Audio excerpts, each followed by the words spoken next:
Bismillahirrahmanirrahim. Assalamualaikum warahmatullahi wabarakatuh. Waalaikumsalam warahmatullahi wabarakatuh. Bismillah, Bismillahirrahmanirrahim. Alhamdulillahirabbil alamin. Wa bihi nasta'inu ala umuri dunya waddin. Wassalatu wassalamu ala asrofil anbiya wal mursalin wa ala alihi wa sahbihi ajma'in amma ba'd.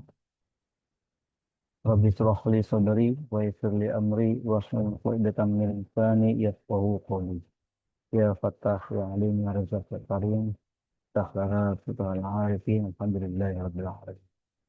Allahumma salli ala Sayyidina Muhammad wa ala ali Sayyidina Muhammad kama sallaita ala Sayyidina Ibrahim wa ala ali Sayyidina Ibrahim wa barik ala Sayyidina Muhammad wa ala ali Sayyidina Muhammad kama barakta ala Sayyidina Ibrahim wa ala ali Sayyidina Ibrahim fil alamin innaka Hamidum Majid.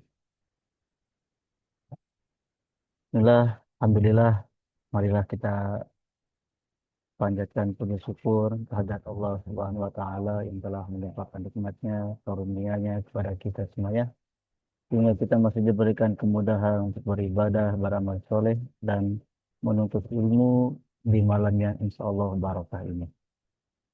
Salawat serta salam semoga selalu tercurahkan kepada junjungan kita Nabi Muhammad Sallallahu Alaihi Wasallam, pada keluarganya, dan semoga kita sebagai umatnya diberikan kemudahan untuk mendapatkan syafaat melalui beliau kelak. Amin. Amin ya rabbal alamin. Baik, Bapak Ibu yang kami hormati, mari kita langsung buka kajian kita pada malam hari ini dengan bersama-sama membaca basmalah. Bismillahirrahmanirrahim.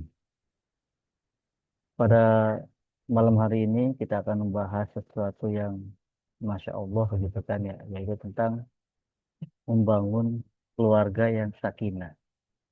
Ya. Bangun ketenangan dalam berkeluarga, ketenangan dalam berumah tangga.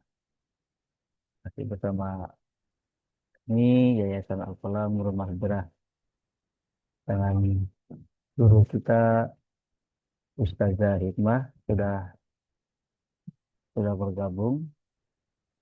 Silahkan kita sapa terlebih dahulu.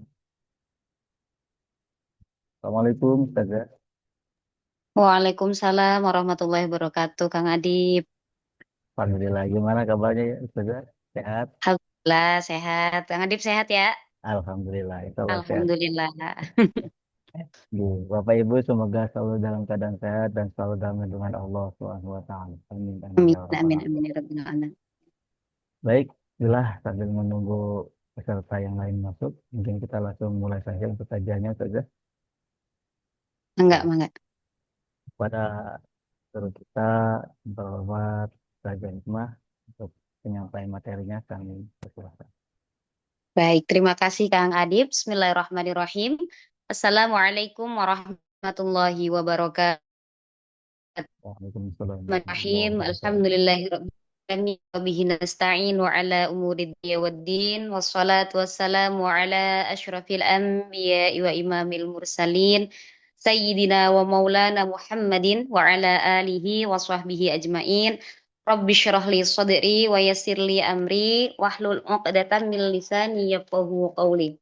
Subhanaka la ilma lana illa ma 'allamtana innaka antal alimul hakim. Hadirin yang dirahmati oleh Allah, pertama-tama marilah kita panjatkan puji syukur kehadirat Allah Subhanahu wa taala karena atas limpahan rahmatnya, nikmatnya dan kasih sayangnya sehingga pada malam hari ini kita semuanya diberikan kemudahan sehingga kita semua dapat bersilaturahim secara virtual untuk sama-sama belajar tentunya dalam keadaan sehat walafiat. Kedua kalinya, sholawat serta salam marilah kita haturkan kepada junjungan kita, kekasih kita, Nabi Agung, Nabi besar Muhammad Sallallahu Alaihi Wasallam. Semoga kita tergolong umatnya yang mendapatkan syafaatnya kelak. Amin, amin, amin, ya Robbal Alamin. Alhamdulillah senang sekali pada malam hari ini saya dapat kembali menyapa sahabat-sahabat kajian Rumah Hijrah. Dan insya Allah tema yang kita angkat pada malam hari ini sangat menarik ya, yaitu tentang bagaimana membangun keluarga yang sakinah. Hadirin yang dirahmati oleh Allah, memiliki keluarga sakinah tentu menjadi impian seluruh pasangan, seluruh keluarga. Saya yakin semua orang yang menikah tentu mendambakan keluarga yang sakinah, mawaddah, warahmah. Akan tetapi akhir-akhir ini yang kita lihat fenomena yang terjadi, entah itu yang kita lihat di TV, di lingkungan sekitar, di media sosial, banyak sekali kita temukan pernikahan-pernikahan yang tidak ideal. Banyak sekali kita lihat kasus-kasus KDRT dalam rumah tangga, kemudian banyak sekali perceraian dan sebagainya. Sehingga muncul tren marriage is scary gitu ya. Menikah itu menakutkan. Dan ini memang nyata. Bahkan saya sendiri bertemu dengan beberapa teman yang mungkin belum bertemu dengan jodohnya. Ketika ditanya, mereka menceritakan bahwa mereka itu memiliki trauma terhadap pernikahan. Mereka belum pernah menikah, belum pernah menikah. Akan tetapi yang mereka lihat di keluarganya itu menikah tuh semenyeramkan itu sehingga mereka karena sudah takut duluan gitu ya, akhirnya saya tidak mau mengalami hal yang sama sehingga sebagian dari mereka memilih untuk tidak menikah, bahasanya seperti itu. Dan sebetulnya tidak hanya di apa ya, di media sosial dan di TV saja ya, di sekitar kita pun banyak kita temui kasus-kasus yang bermunculan dalam rumah tangga. Beberapa waktu yang lalu juga sempat ada yang datang kepada saya, sepasang suami istri dengan beberapa anaknya yang masih kecil-kecil, mereka mengadukan permasalahan rumah tangganya yang sangat kompleks. Berawal dari suami yang di PHK, kemudian suami judol, judi online, kemudian istrinya eh, apa berselingkuh, berakhir dengan KDRT dan ingin bercerai. Jadi banyak sekali kita akhir ini rumah tangga yang tidak rumah tangga yang penuh dengan permasalahan sehingga tadi banyak orang yang takut untuk menikah. Lantas apakah pada zaman ini menciptakan atau membangun keluarga yang sakinah itu sesusah itu? Apakah memang seperti itu realitanya gitu? Tentunya tidak ya, hadirin yang dirahmati oleh Allah. Kita mengkaji bersama, kita pelajari bersama tentang bagaimana membangun keluarga yang sakinah, dilengkapi ya, mawaddah warohmah. Istilah sakinah, mawaddah warohmah ini seringkali kita temui di undangan-undangan pernikahan, gitu ya Kang Adib ya. Biasanya kan kalau di undangan pernikahan itu ada ya dicantumkan, semoga menjadi keluarga yang sakinah, mawaddah warohmah. Dan sering juga kita dengarkan di acara-acara pernikahan ya, didoakan semoga kelak menjadi pasangan yang sakinah, mawaddah warohmah. Nah, sebetulnya apa sih makna sakinah mawaddah warohmah? Karena banyak orang yang mengucapkan kalimat sakinah mawaddah warohmah, tapi tidak tahu maksudnya sakinah mawaddah rohmah itu apa. Jadi sakinah mawaddah warohmah itu tiga kata yang berasal dari bahasa Arab. Jadi ada kata sakinah, kemudian ada kata mawaddah, dan ada rohmah. Ya, kalau sudah ada wa, tidak perlu ditambah dan warohmah. Karena wa itu artinya adalah dan. Sakinah, mawaddah, kemudian rohmah. Nah, definisi dari sakinah, mawaddah, warohmah itu dijelaskan dalam surat Rum ayat 21. Wa min ayatihi an khalaqalakum min anfusikum azwajal litaskunu ilaiha. Nah, sakinah berasal dari sini, litaskunu ilaiha. Dan di antara tanda-tanda kekuasaannya, kekuasaan Allah, ialah ia menciptakan untukmu pasangan dari jenismu sendiri. Untuk apa? Supaya kamu cenderung dan merasa tentram. Jadi sakinah itu artinya adalah tentram, tenang, ya, damai. Jadi sudah tepat ketika kita mendoakan orang yang akan menikah keluarga yang sakinah, keluarga yang penuh dengan ketentraman, keluarga yang penuh dengan kedamaian, keluarga yang penuh dengan ketentraman tadi. Dan saya yakin tidak ada pasangan yang tidak ingin keluarganya diberikan ketentraman, ya. Jadi sakinah adalah keluarga yang penuh dengan kedamaian, ketentraman, dan ketenangan. Nah, sakinah atau kedamaian itu didatangkan Allah ke dalam hati para nabi dan orang-orang yang beriman agar tabah dan tidak gentar menghadapi rintangan apapun. Jadi berdasarkan arti kata sakinah pada ayat tersebut, maka sakinah dalam keluarga dapat dipahami sebagai keadaan yang tenang meskipun menghadapi banyak rintangan dan ujian kehidupan. Jadi sakinah tadi artinya adalah ketenangan, ketentraman, kedamaian. Kemudian mawaddah, wa ja'ala bainakum mawaddah, ya. Kemudian dan dijadikannya di antaramu rasa kasih, warahmah dan sayang.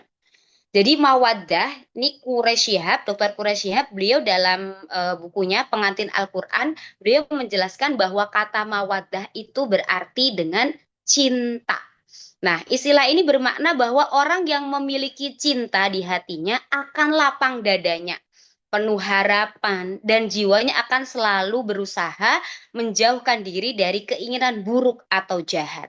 Ia akan senantiasa menjaga cinta, baik di kala senang maupun susah dan sedih. Itu arti dari mawaddah. Ya, kalau sakinah tadi tenang, damai, tentram, kalau mawaddah artinya adalah cinta. Kemudian rahmah. Rahmah secara sederhana itu dapat diartikan sebagai kasih sayang. Jadi sudah tepat ketika ada orang yang menikah atau kita berdoa untuk diri kita sendiri, ya Allah, berikanlah kami keluarga yang sakinah, mawaddah, warahmah, itu sudah sangat tepat sekali ya. Jadi gambaran sosok keluarga ideal, keluarga yang penuh dengan ketentraman, keluarga yang penuh dengan kedamaian dan penuh dengan cinta dan kasih sayang. Jadi itu adalah arti singkat dari sakinah, mawaddah, kemudian rahmah. Nah, setelah tahu makna dari sakinah, mawaddah, warahmah, lalu bagaimana caranya untuk membangun keluarga yang sakinah, mawaddah, warahmah tadi? Yang pertama, yang perlu kita perhatikan adalah ketika kita berumah tangga, yang perlu kita tata adalah niatnya dulu. Ya, karena innamal a'malu binniyat. Sesungguhnya segala perbuatan itu tergantung pada niatnya. Nah, ketika akan menikah atau ketika sudah menikah, ya, misalnya waktu dulu kita belum punya niat apa-apa ini. Nah, perlu kita tata niat kita. Apa? Yang pertama, kita niatkan menikah untuk meraih cinta Allah dan Rasul-Nya. Yang pertama kita niatkan, kita menikah untuk mendapatkan cinta Allah dan Rasul-Nya. Kemudian yang kedua, kita niatkan untuk melahirkan keturunan atau generasi yang soleh dan solihah, yang kelak bisa mendoakan setelah kita meninggal. Kemudian berikutnya, kita niatkan untuk menyenangkan diri kita dengan duduk, memandang, dan bersenggaban dengan suami atau istri yang nantinya akan membuat diri kita lebih semangat untuk menjalankan ibadah. Kemudian kita niatkan untuk bermujahadah dengan memberikan hak-hak pasangan kita dan anak kita, serta memenuhi kebutuhan mereka dengan cara yang halal dan thayyib. Niat yang berikutnya yaitu niat ijtihad untuk mencari harta yang halal dan mendidik anak kita. Nah, itu beberapa niat yang bisa kita lintaskan ketika membangun sebuah rumah tangga. Nah, itu tadi ya, yang pertama kita tata niat kita. Kemudian bagaimana membangun keluarga yang sakinah, mawaddah, warahmah? Mungkin Kang Adib dan hadirin yang malam ini ikut bergabung, sebelumnya pernah mendengar atau melihat yang sempat FYP ya, entah itu di TikTok atau di Instagram, di YouTube atau dimanapun, tepuk sakinah. Ya, mungkin atau mungkin ada yang sudah hafal. Kang Adib mungkin udah hafal ya gerakannya ya. Mungkin udah latihan dulu ya. Ya, nah tepuk sakinah itu sebetulnya kalau kita telaah lirik-liriknya itu merupakan pilar keluarga sakinah. Ya, jadi sebagian yang belum tahu apa sih orang mau nikah kok diajak tepuk sakinah gitu. Bahkan ada yang, waduh jadi makin takut nikah nih, takut diajak tepuk sakinah gitu. Jadi sebetulnya Bapak dan Ibu yang dirahmati oleh Allah, tepuk sakinah itu merupakan ice breaking yang diberikan oleh fasilitator pernikahan ketika catin atau pasangan calon pengantin mengikuti kegiatan BIMWIN atau bimbingan perkawinan yang diadakan oleh KUA atau Kantor Urusan Agama. Jadi berdasarkan PMA, Peraturan Menteri Agama nomor 30 tahun 2024, setiap pasangan calon pengantin yang telah mendaftar mendaftarkan dirinya di KUA diwajibkan untuk mengikuti program BIMWIN atau bimbingan perkawinan. Nah, program bimbingan perkawinan ini sebetulnya tujuannya mengapa memerintahkan adanya BIMWIN ini adalah untuk agar para catin ini, calon pengantin, bisa mempersiapkan diri, bisa belajar, bisa mendapatkan ilmu tentang bagaimana membangun keluarga yang sakinah, mawaddah warohmah. Dan program ini ditujukan untuk melestarikan perkawinan. Tujuannya supaya tadi pernikahannya itu langgeng. Jadi seperti itu. Nah, kembali lagi ke tepuk sakinah. Tepuk sakinah itu sebetulnya adalah pilar keluarga sakinah. Ketika kita membangun sebuah rumah, sebuah bangunan, kita kan pengennya bangunan kita itu dapat berdiri dengan kuat, berdiri dengan kokoh. Begitu juga dengan rumah tangga. Agar rumah tangga yang dibangun itu menjadi rumah tangga yang kuat, yang kokoh. Nah, kita perlu pilar yang kuat, pilar yang kokoh. Nah, itu tadi ada yang namanya pilar keluarga sakinah. Apa saja pilar keluarga sakinah itu? Yang pertama adalah berpasangan. Ya, kalau tepuk sakinah gitu ya, berpasangan biasanya gerakannya seperti ini, ya. Yang pertama adalah berpasangan. Pilar keluarga sakinah yang pertama adalah berpasangan. Jadi, fitrahnya manusia, Allah menciptakan kita, itu fitrahnya adalah berpasangan. Seperti tadi disebutkan dalam surat Rum ayat 21, wa min ayatihi an khalaqalakum min anfusikum azwaja. Jadi memang fitrah kita, Allah menciptakan kita itu berpasang-pasangan. Sebagaimana kita melaksanakan, menunaikan fitrah kita yang lain, kita juga menunaikan fitrah kita berpasangan. Laki-laki diciptakan berpasangan dengan perempuan. Karena mohon maaf, sekarang ini kita lihat ya, entah itu di Indonesia maupun di luar negeri sana, banyak orang yang sudah menyalahi fitrahnya. Laki-laki maunya berpasangan dengan laki-laki, perempuan maunya berpasangan dengan perempuan. Mohon maaf, ini sudah sangat sangat melenceng gitu. Padahal Allah menciptakan kita laki-laki berpasangan dengan perempuan gitu. Jadi ya jangan menyalahi kodrat gitu, jangan menyalahi fitrah gitu. Jadi pilar keluarga sakinah yang pertama adalah berpasangan. Nah, untuk itu, untuk menunaikan fitrah kita, maka ketika kita sudah merasa cocok ya dengan orang yang mau kita ajak berumah tangga, Allah mensyariatkan untuk menikah. Kemudian yang namanya pernikahan itu tidak bisa dikatakan sebagai ending. Jadi pernikahan itu bukan suatu perlombaan, bukan tentang siapa yang sampai terlebih dahulu, bukan siapa yang nikah terlebih dahulu.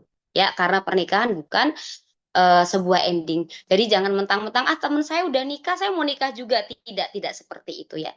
Jadi pernikahan adalah sebuah starting point, sebuah awal dari sebuah perjalanan panjang, sebuah ibadah panjang yang awalnya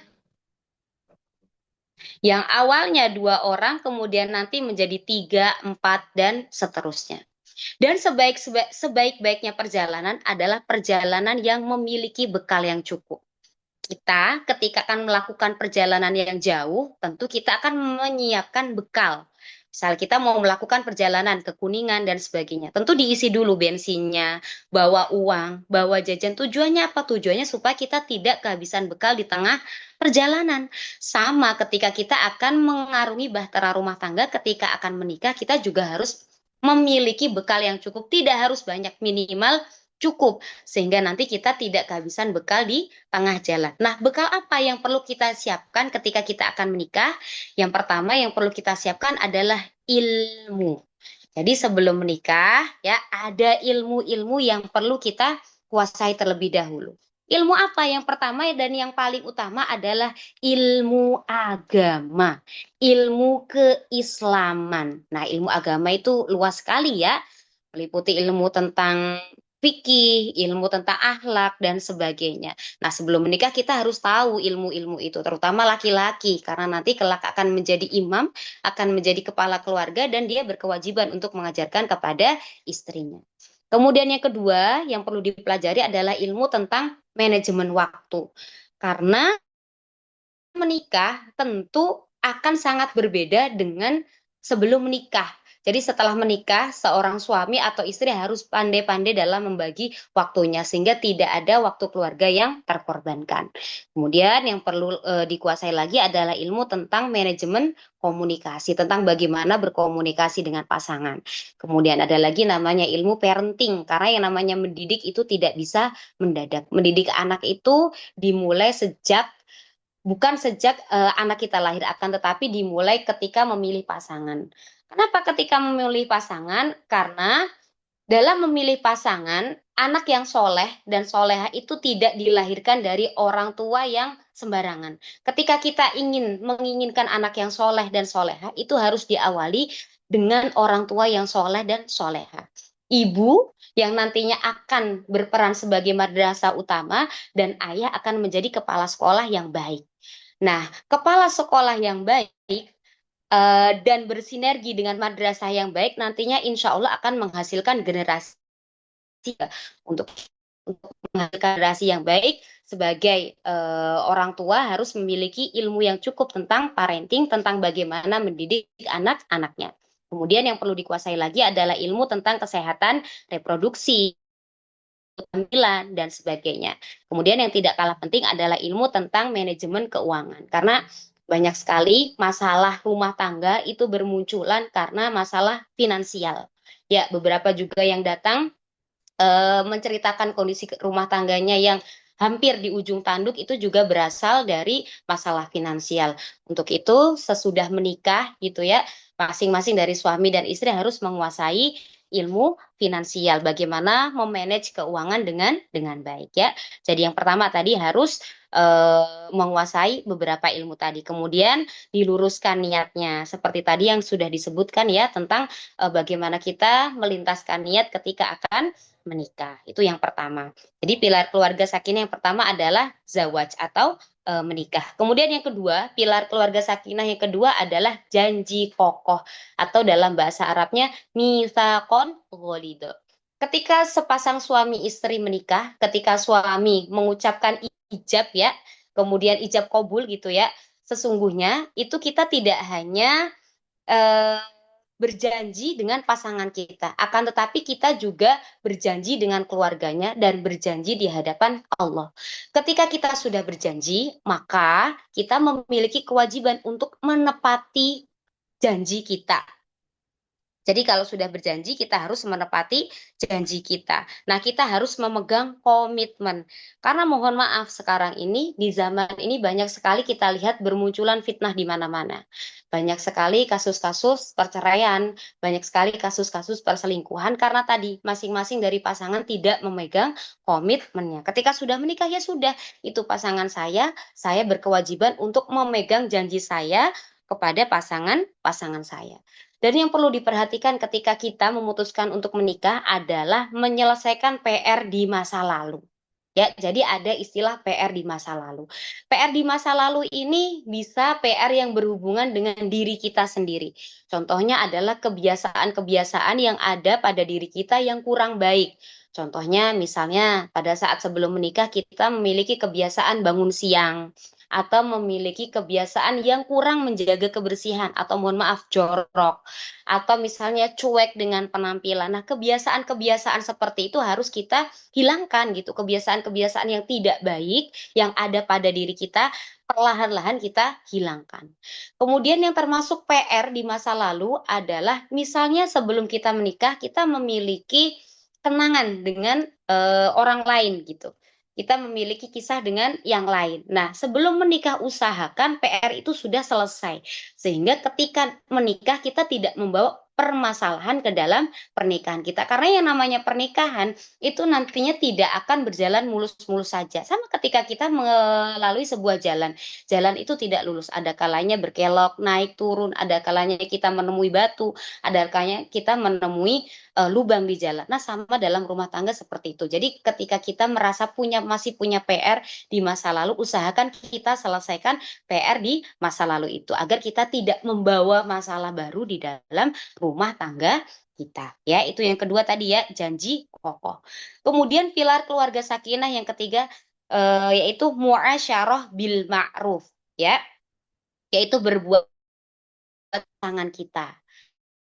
kita dapat berbuat baik kepada pasangan kita memahami kewajiban kita terhadap pasangan.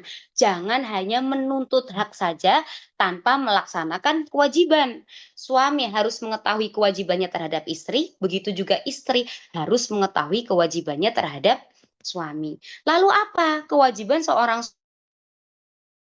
Nah, ini para suami harus tahu. Ya. Yang pertama, kewajiban seorang suami terhadap istri itu menggauli istrinya dengan baik, memberikan kasih sayang dan bersikap lembut terhadap istrinya. Nah, kewajiban ini sesuai dengan perintah Allah yang terdapat dalam Al-Qur'an. Wa'ashiruhunna bil ma'ruf, yang artinya dan bergaullah kepada mereka dengan patut. Nah, Ibnu Katsir menafsiri ayat ini, beliau mengungkapkan bahwa maksud dari ayat ini adalah bertutur sapa dengan baik. Jadi suami itu berkewajiban untuk bertutur kata yang baik. Ya, bertutur kata yang lembut terhadap istrinya. Nggak boleh seorang suami membentak-bentak istrinya. Ya, jadi ketika kita tahu ya seorang suami juga diperintahkan untuk berbuat baik terhadap istrinya.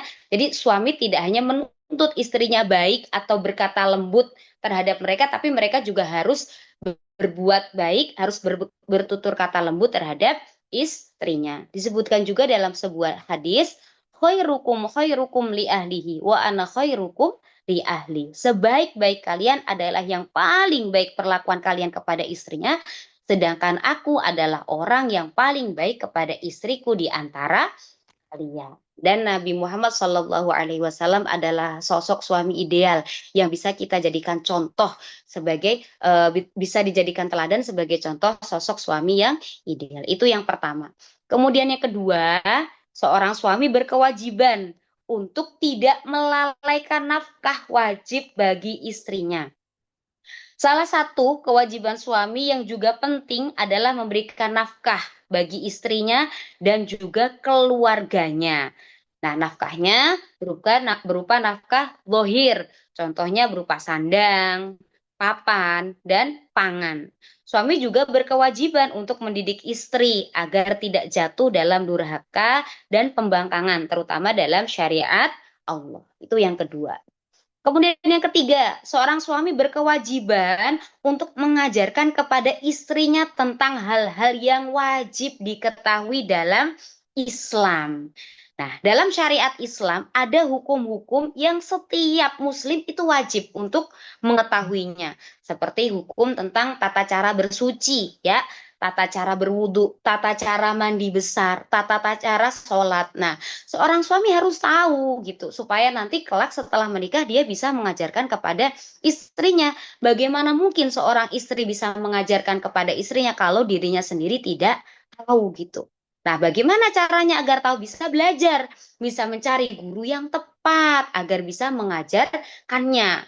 Ya, seperti itu. Ya, karena mohon maaf, banyak sekali sekarang ini mungkin ya ketika kita melihat di tempat umum atau di sekitar kita banyak orang yang belum tepat gitu dalam bersuci. Cara wudhunya itu belum tepat. Kemudian cara apa ya menutup auratnya belum tepat ketika sholat. Sholatnya juga belum tepat. Nah, ini sudah sewajarnya dan wajib ya, wajib bagi seorang suami untuk belajar tentang ilmu tersebut dan kemudian diajarkan kepada istrinya. Kemudian lagi yang perlu diketahui, yang perlu wajib dipelajari adalah bacaan surat Al-Fatihah ya. Karena Al-Fatihah merupakan salah itu ada beberapa rukun ya. Ada yang namanya rukun qauli, rukun yang berupa ucapan, kemudian ada namanya rukun fi'li, rukun yang berupa perbuatan, dan ada yang namanya rukun qalbi, rukun yang tempatnya di dalam hati. Nah, di antara rukunnya sholat adalah Al-Fatihah. Dan Al-Fatihah ini termasuk salah satu rukun qauli, rukun yang wajib diucapkan dan minimal telinga kita itu bisa mendengarkan bacaan Al-Fatihah kita. Untuk itu, kita harus belajar bagaimana membaca Al-Fatihah yang tepat. Jadi barangkali hadirin di sini pernah mendengar cerita gitu, saya tuh belajar Al-Fatihah tuh sampai seminggu, sebulan. Nah, jangan kaget karena memang kenyataannya seperti itu di pondok sendiri itu dulu mondok itu Ya, pertama kali yang diajarkan guru saya adalah membaca surat Al-Fatihah. Karena saking pentingnya Al-Fatihah. Karena Al-Fatihah adalah salah satu rukunnya sholat yang jika Al-Fatihahnya tidak tepat, itu bisa mengakibatkan sholat kita tidak tepat. Yuk, mumpung masih punya kesempatan, mangga kita bisa belajar bersama-sama. Kemudian yang tidak kalah penting juga adalah ilmu fikih gitu ya. Ilmu tentang tata cara bersuci. Tadi ya selain wudhu, kemudian mandi besar, kemudian tata cara mensucikan najis ya. Karena kelak nanti setelah kita punya anak, itu kita akan sering bersinggungan dengan najis. Misalnya ompolnya anak, kotoran anak, muntahnya anak, kemudian tata cara mencuci baju yang benar. Nah ini kan perlu dipelajari juga dan semuanya ada ilmunya. Itu yang ketiga ya. Suami wajib mengajarkan kepada istrinya tentang hal-hal yang wajib diketahui dalam Islam. Kemudian yang keempat, kewajiban seorang suami terhadap istrinya adalah mendorong istrinya untuk belajar agama. Selain suaminya belajar agama, dia juga wajib mendorong istrinya untuk belajar agama. Yuk belajar agama bersama-sama. Dan di antara yang wajib dipelajari seorang istri adalah ilmu tentang fikih wanita, ya tentang haid, tentang nifas dan sebagainya. Kenapa? Karena berkaitan langsung dengan ibadahnya sehari-hari. Kemudian yang kelima, suami berkewajiban melindungi istri. Itu tadi beberapa kewajiban suami terhadap istrinya. Kalau suaminya sudah paham tentang kewajibannya terhadap istrinya, insya Allah tidak dolim kepada istrinya. Nah sekarang sebaliknya, apa sih kewajiban istri terhadap suami gitu? Biar seimbang gitu ya. Yang pertama, kewajiban istri terhadap suaminya adalah taat kepada suami dan berbuat baik kepada suami. Sama kayak tadi ya, suami berkewajiban berbuat baik terhadap istrinya, istri juga berkewajiban untuk berbuat baik terhadap suaminya. Nah, ketika Nabi Muhammad SAW ditanya oleh istrinya, istri tercintanya Sayyidah Aisyah, wahai Nabi, siapakah orang yang paling berhak atas seorang perempuan? Lalu Nabi menjawab, suaminya. Jadi yang paling berhak atas seorang perempuan adalah suaminya. Bahkan dalam hadis lain, Nabi Muhammad SAW sampai menyebutkan bahwa surga atau nerakanya seorang istri itu tergantung pada suaminya. Jika ia selama hidupnya taat dan mematuhi perintah suami, serta suaminya ridho terhadapnya, insya Allah surgalah tempatnya kelak. Namun, jika sebaliknya istrinya pembangkang, nggak nurut, ya suaminya nggak ridho sama dia, neraka akan menantinya. Na'udzubillah min dzalik. Jadi yang pertama, seorang istri berkewajiban untuk taat dan berbuat baik kepada suami. Kemudian yang kedua, kewajiban istri terhadap suaminya dan yang sering dilupakan adalah tampil cantik di depan suami. Nah, banyak sekali wanita yang lupa dan lalai ketika keluar rumah, ketika bekerja, ketika berkumpul dengan teman-temannya, mereka selalu berpenampilan rapi, menarik, wangi, cantik seperti itu. Akan tapi ketika di rumah, mereka lupa gitu. Mereka pakai baju yang seadanya, bau dapur, nggak sisiran misalnya. Karena tidak tahu bahwa tampil menarik di depan suami itu hukumnya adalah wajib ya. Kita memakai wangi-wangian saat keluar agar tidak berbau badan itu hukumnya adalah mubah. Akan tetapi di dalam rumah memakai wangi-wangian di depan suami hukumnya menjadi wajib. Apalagi suami adalah donatur gitu ya. Jangan sampai kita nggak berpenampilan menarik gitu ya di depan suami kita. Nabi Muhammad SAW menyebutkan dalam suatu hadis, khairun nisa'i imra'atun idza nadarta ilaiha sarratska wa idza amartaha ata'atka wa idza ghibta anha hafidatka fi nafsiha wa malika. Dikatakan bahwa sebaik-baik wanita ialah seorang istri yang apabila kamu melihat kepadanya membuatmu gembira.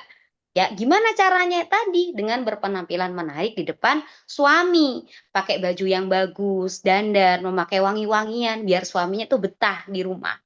Kemudian dan apabila kamu memerintahkannya, maka ia menaatimu. Dan apabila kamu pergi meninggalkan dia, maka ia memelihara kehormatan dirinya dan harta. Ya, bahkan Sayyidah Aisyah disebutkan dalam salah satu buku Dr. Buti, beliau mengatakan bahwa Sayyidah Aisyah merupakan sosok yang zuhud, ya, sosok yang sangat sederhana. Akan tetapi ketika beliau berada di depan Rasulullah, Sayyidah Aisyah akan berusaha berpenampilan semenarik mungkin, secantik mungkin agar Rasulullah merasa senang ketika memandangnya. Itu yang kedua. Kemudian yang ketiga, kewajiban istri terhadap suaminya adalah menjaga diri ketika suami tidak ada. Jadi salah satu kewajiban seorang istri sebagaimana yang tadi sudah disebutkan dalam hadis ya. Jadi ia harus menjaga dirinya, menjaga kehormatannya dan harta milik suaminya terutama ketika suami sedang tidak ada. Misalnya suami sedang pergi ketika mencari nafkah. Jadi suami wajib menjaga dirinya, menjaga kehormatannya dan menjaga harta suaminya. Kemudian yang keempat, kewajiban istri terhadap suaminya adalah tidak menuntut suami berlebihan dan senantiasa bersyukur dengan nafkah yang diberikan.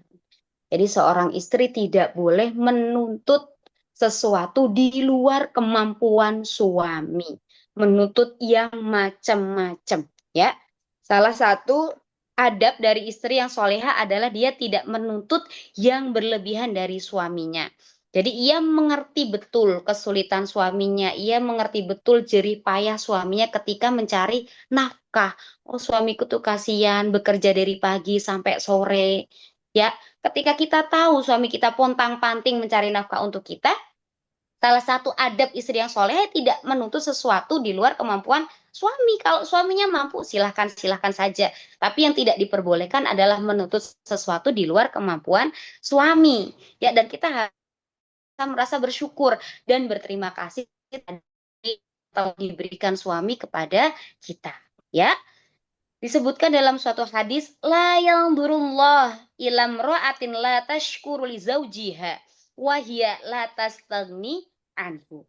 Allah Subhanahu wa taala tidak akan memandang seorang istri yang tidak bersyukur kepada suaminya dan tidak pernah merasa cukup darinya. Ya, jadi sedih sekali ya, jangan sampai kita tidak dipandang, jangan sampai Allah itu cuekin kita gitu, gara-gara tadi tidak mau bersyukur dengan rizki yang diberikan oleh suami dan menuntut berlebih kepada suami ya. Jadi jika kewajiban suami adalah mencari nafkah, maka kewajiban istri adalah mensyukuri berapapun nafkah yang diberikan oleh suami. Kalau memang dirasa kurang, ya disampaikan kepada suami, ayah, kebetulan bulan ini harga beras naik, harga sembako naik, bisa nggak misalnya uang belanjanya dinaikkan, seperti itu. Jadi dikomunikasikan dengan baik. Kemudian yang kelima, kewajiban istri terhadap suaminya adalah senantiasa menolong dan mendukung suami dalam ketaatan dan pengembangan dirinya. Jadi seorang istri berkewajiban menjadi support system yang baik untuk suaminya, baik dalam hal karir maupun ibadahnya. Suaminya sebelum berangkat kerja disiapkan sarapannya, disiapkan pakaiannya, kemudian selalu mendoakan untuk kesuksesan suami. Dan yang keenam, kewajiban istri terhadap suami adalah tidak bermuka masam di depan suami, tidak membentak, dan senantiasa berlaku sopan. Tadi juga sama ya, kewajiban suami, seorang suami tidak yang lembut kepada istrinya, begitupun istri. Seorang istri juga berkewajiban untuk tidak bermuka masam, tidak membentak dan senantiasa berlaku sopan terhadap suaminya. Itu tadi beberapa kewajiban istri terhadap suaminya. Nah, setelah suami tahu kewajibannya terhadap istrinya, kemudian istri juga tahu kewajibannya terhadap suaminya, diharapkan tadi ya bisa bermuasyarah bil ma'ruf. Kemudian yang keempat, pilar keluarga sakinah adalah tarodin atau ridho, ya. Jadi harus sama-sama ridho. Suami harus ridho dengan istrinya, istri harus ridho dengan suaminya. Ridho di sini yang dimaksud bukan tren ridho yang FYP ya. Mungkin Kang Adip atau Bapak Ibu yang hadir tahu ya, yang sekarang lagi viral tuh, Mas ridho nggak kalau aku ngedip? Mas ridho nggak kalau aku minum? Mungkin sudah pernah dengar ya, ada kasus itu ya, seorang apa ya, selebgram ya atau apalah kayak gitu ya, yang rame gitu ya, ridho nggak ridho. Nah, dimaksud di sini adalah ridho dengan pasangan kita. Jadi pasangan kita saat ini itu adalah yang terbaik untuk kita. Kita harus meyakini bahwa pasangan kita saat ini itu adalah yang terbaik untuk kita, pilihan Allah yang terbaik untuk kita. Makanya kita harus ridho. Dan yang perlu kita ingat lagi ketika kita sudah menikah tadi ya, kita memiliki komitmen yang harus kita pegang. Karena apa ya? Kalau kita ridho dengan pasangan kita, meskipun nanti di luar sana kita akan melihat sosok-sosok tidak ada yang sempurna ya, maksudnya lebih banget kita tidak akan tertarik gitu. Ya sudah gitu, saya sudah punya pasangan yang menerima saya apa adanya, yang ridho dengan saya juga harus melakukan hal yang sama. Dan yang perlu diperhatikan lagi, pasangan kita itu adalah pakaian untuk kita ya. Hunna libasul lakum wa antum libasul lahun. Dan pakaian kalau kita telaah itu memiliki beberapa fungsi, begitu juga kita terhadap pasangan kita. Yang pertama, kita itu memiliki fungsi, untuk menutup aurat, pakaian berfungsi untuk menutup aurat. Bagaimana juga seorang pasangan suami dan istri memiliki fungsi untuk menutup aurat, menutup kekurangan pasangannya. Jadi misalnya kita mengetahui kekurangan pasangan kita, tidak perlu kita umbar-umbar pasangannya. Misalnya pasangannya memiliki bau badan, contohnya, "Apa sih suami saya tuh bau banget," atau misalnya suaminya malas kerja, atau misalnya suaminya memiliki kelemahan-kelemahan yang lain, itu tidak perlu kita sampaikan kepada orang lain. Kenapa? Karena kita memiliki fungsi tadi untuk menutupi kekurangan pasangan kita. Nah, kemudian selain menutupi kekurangan, tidak perlu juga kita mengumbar kelebihan pasangan kita. Misalnya kita merasa pasangan kita itu sosok yang sangat bertanggung jawab, sosok yang sangat mencintai kita, nggak perlu kita sampaikan ke orang lain. Kenapa? Karena kita tidak tahu hati orang lain. Bisa jadi orang yang kita ceritai itu mereka hasut kepada kita sehingga memiliki keinginan untuk merebut pasangan kita. Karena tadi yang sudah saya sampaikan, zaman ini banyak sekali terjadi fitnah yang naudzubillah luar biasa. Untuk itu, ketika kita menyadari kebaikan atau kekurangan pasangan kita, cukup kita saja yang mengetahuinya. Kemudian fungsi pakaian yang kedua yaitu adalah menjadi hiasan yang artinya mempercantik atau mempertampan gitu. Jadi setelah menikah ya ketika kita bersama pasangan kita, kita itu jadi lebih cantik, lebih tampan seperti itu. Kan kadang ada yang waduh tambah setelah menikah kok tambah cantik, tambah tampan. Nah, kita usahakan seperti itu. Jadi setelah pasangan kita bersama kita, mereka menjadi tampak lebih cantik, lebih tampan, lebih rapi dan sebagainya. Kemudian fungsi pakaian yang ketiga yaitu adalah menambal kekurangan, ya. Yang namanya manusia itu pasti ada kekurangannya, nggak ada manusia yang sempurna. Kalau kita rasa pasangan kita itu boros atau misalnya kita rasa pasangan kita itu males, ya kita tambal kekurangannya gitu, kita ingatkan ketika mereka sedang sedang lalai gitu, bukan justru malah dijelek-jelekan, tapi tadi kita berkewajiban untuk menambal kekurangannya. Kita memiliki kewajiban untuk mengingatkannya. Kemudian yang keempat, pasangan atau pakaian ya, tadi memiliki fungsi untuk memberikan ketenangan dan kenyamanan ya, memberikan sakinah tadi ya. Jadi jangan menjadi pasangan yang apa ya, membuat pasangannya itu nggak betah di rumah gitu ya. Pasangan kita adalah rumah kita, jadi kita usahakan ketika kita di rumah itu pasangan kita merasa nyaman, merasa tentram, bukan justru ingin pengennya pergi gitu. Kenapa? Karena nggak kerasan, nggak betah dengan pasangannya. Kemudian yang berikutnya, fungsi yang kelima, yaitu mengkhususkan dirinya hanya untuk pasangannya semata. Ya, ibaratnya seperti ini, ketika kita mendambakan atau mengimpikan sebuah benda yang, kita inginkan, misalnya kita pengen beli tas yang harganya mahal, limited edition.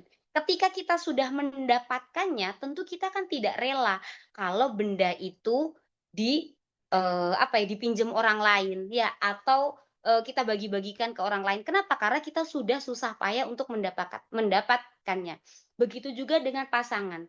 Ketika kita memilih pasangan sebelum kita menikah, tentu itu kan kita sudah melalui proses yang panjang, ya kan? Sudah dilihat dulu, oh dia kayaknya sepertinya, jodoh yang ideal untuk saya gitu. Karena saya merasa dia adalah jodoh yang tepat, saya akan berusaha untuk mendapatkannya. Nah, setelah kita mendapatkan pasangan kita, ya kita usahakan pasangan kita itu ya kita khususkan untuk kita gitu. Jadi tidak untuk bagi-bagi. Jadi sudah sepatutnya kita wajar kalau pasangan kita misalnya dekat dengan orang lain. Karena tadi ya, fungsi pasangan atau pakaian adalah mengkhususkan untuk dirinya sendiri.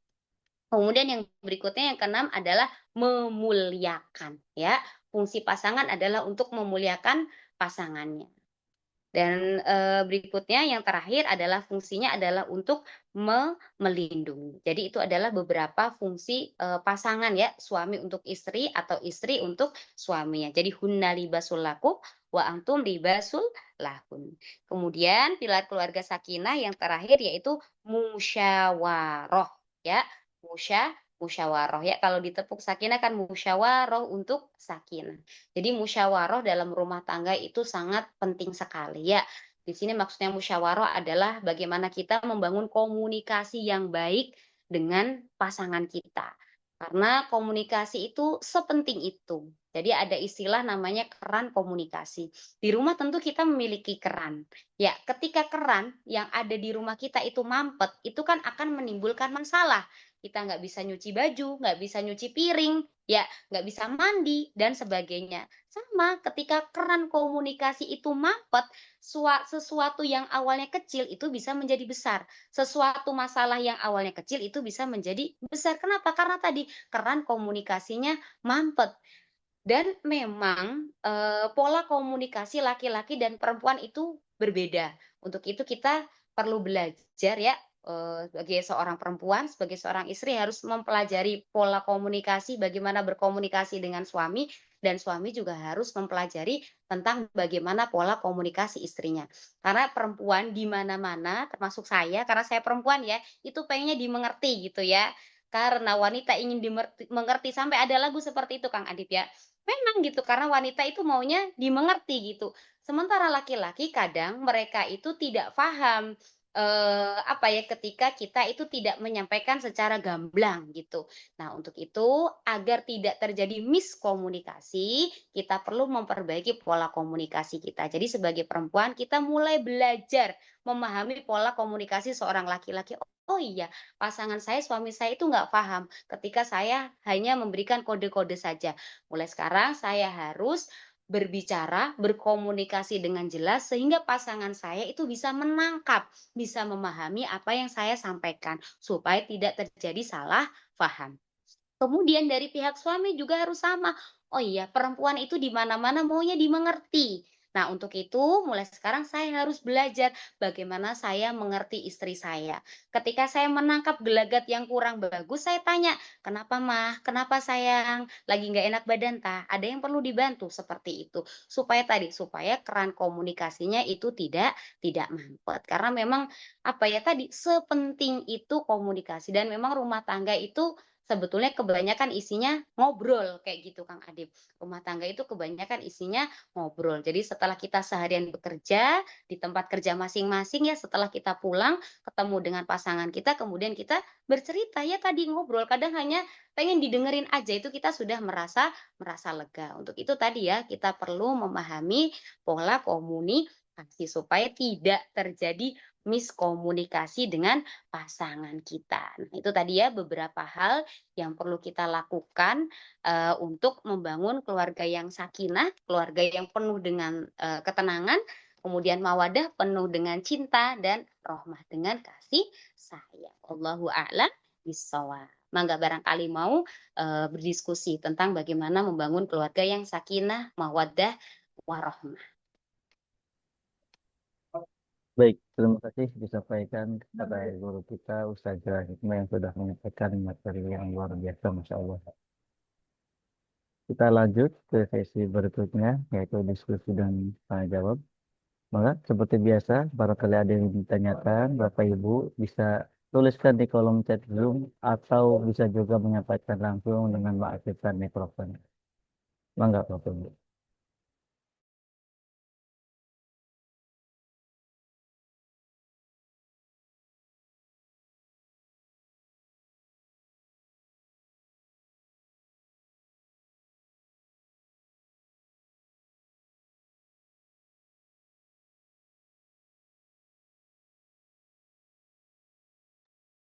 Sambil menunggu pertanyaan mungkin sambil saya memberikan tambahan ya Kang Adip ya?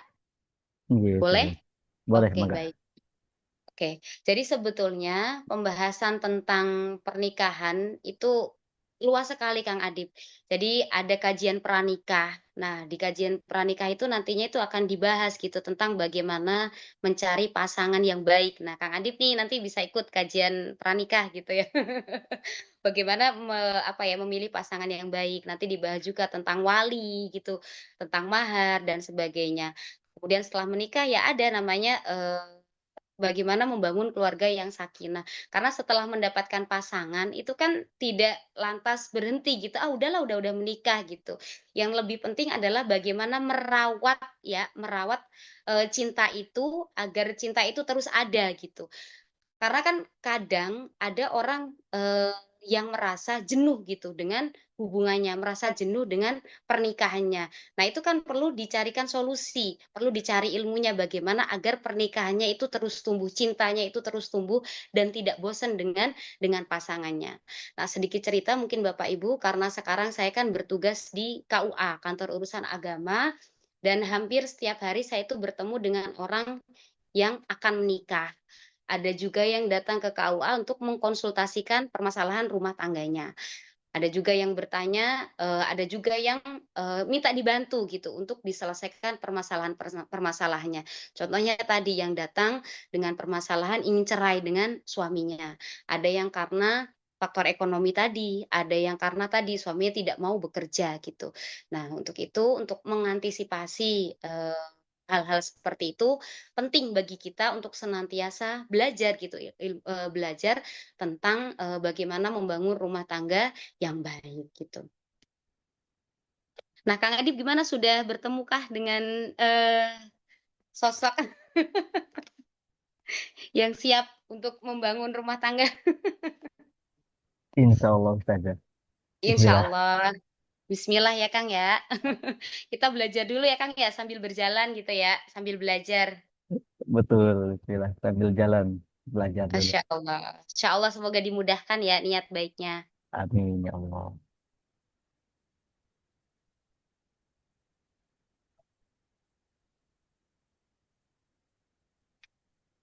Maka Bapak Ibu akan teteh barangkali ingin diskusi atau ditanyakan terkait materi kita yang luar biasa ini.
Baik, ada pertanyaan saja dari kolom chat di sini.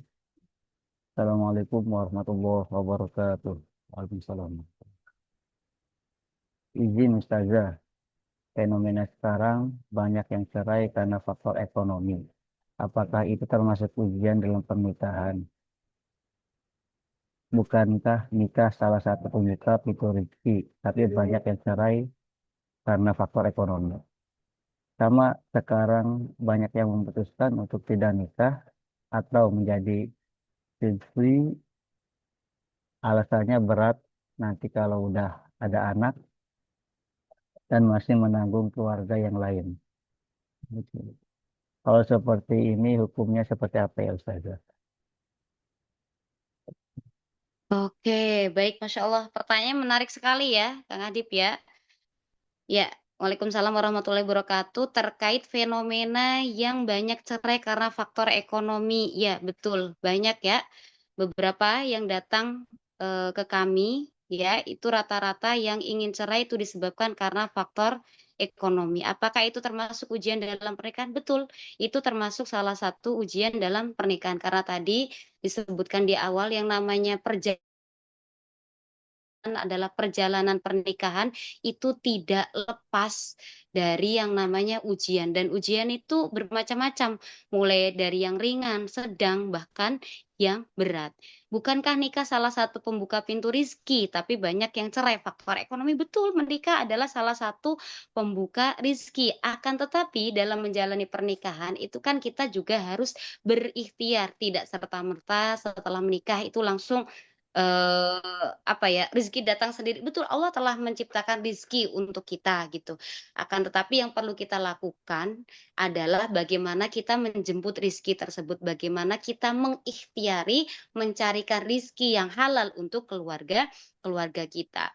Dan yang saya lihat sebetulnya karena kebetulan, kami bersinggungan langsung dengan masyarakat ya, Bapak dan Ibu ya, yang bercerai karena faktor, ekonomi itu kebanyakan yang menikah di bawah umur. Jadi mereka rata-rata itu menikah di bawah umur, belum cukup umur, atau misalnya menikah dengan usia yang sangat muda. Di sini saya tidak melarang ya, tidak melarang, usia, menikah muda, karena kalau secara regulasi, usia menikah minimal itu adalah 19 tahun.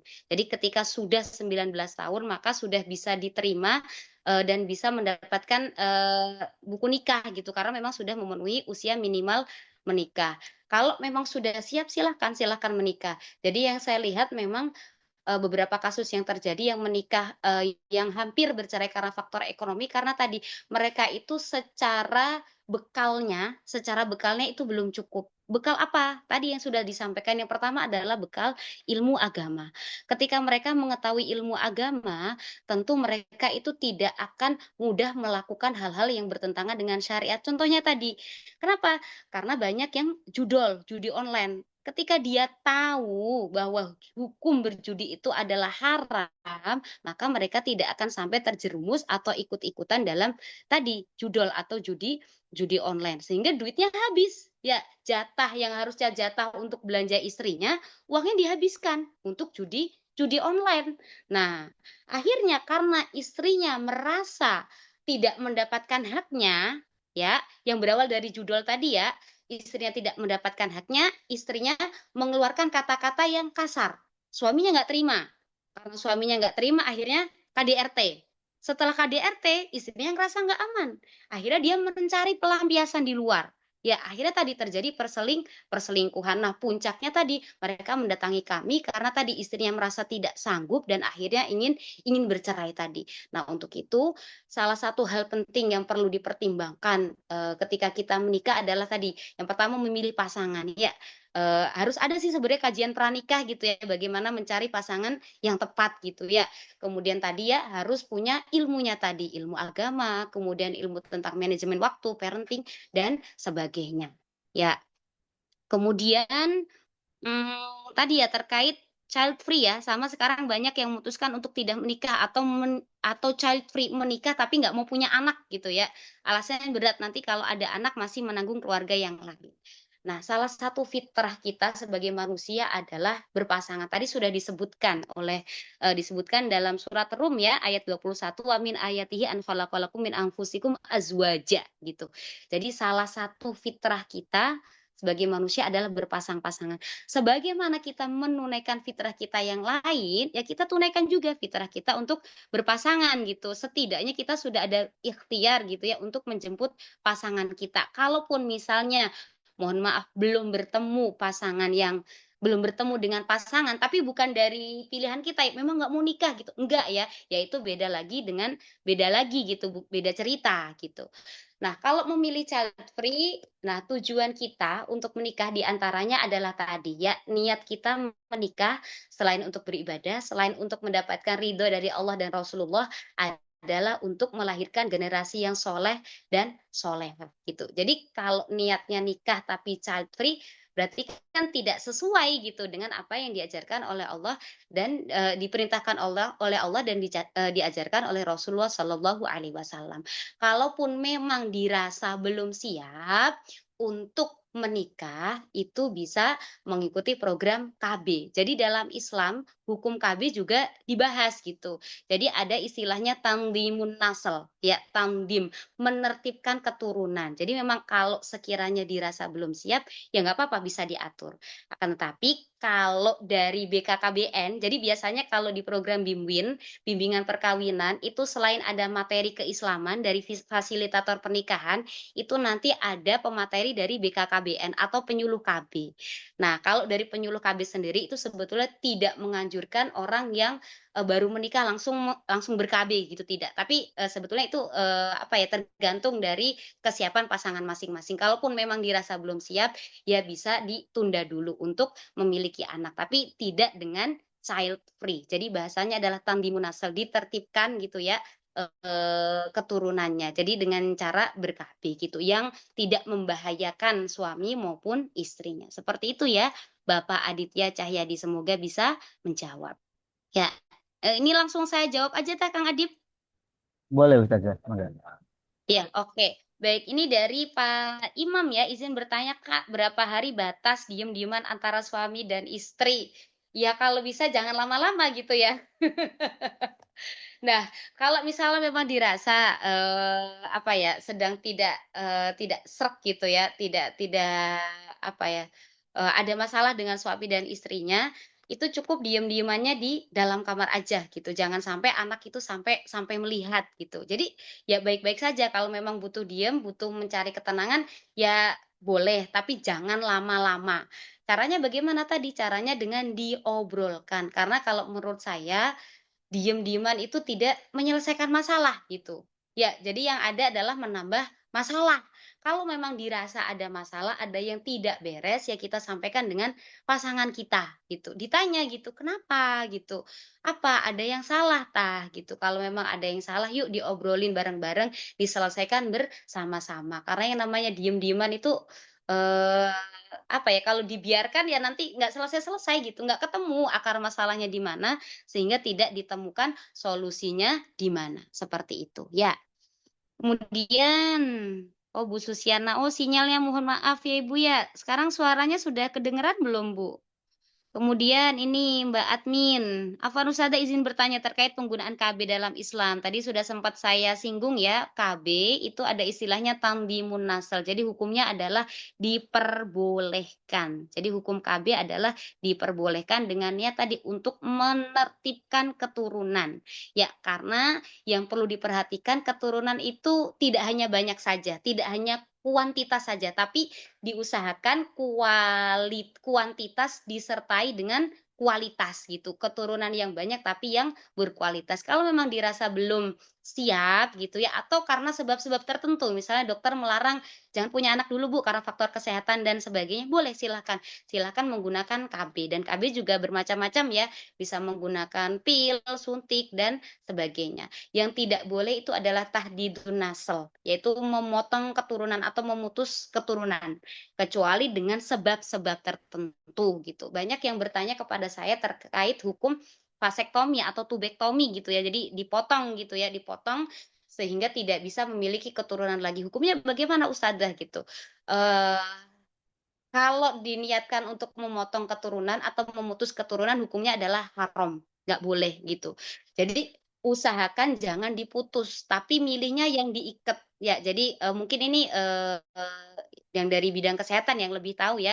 Jadi jalannya itu jangan diputus atau diikat. Kalau diikat kan suatu saat ikatannya itu bisa dilepas lagi sehingga bisa bereproduksi lagi, kecuali misalnya dalam keadaan yang benar-benar membahayakan. Misalnya dokter sudah mengatakan kalau ibu itu melahirkan bisa bisa ibaratnya nyawanya melayang gitu, bisa menyebabkan kematian dan sebagainya. Nah, itu halnya beda lagi gitu karena dalam keadaan darurat.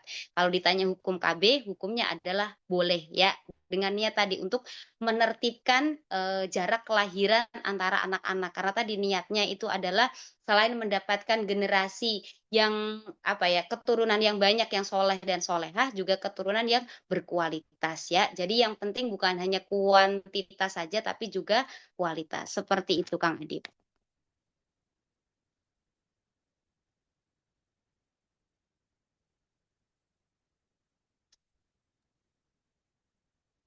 Baik, terima kasih sampaikan.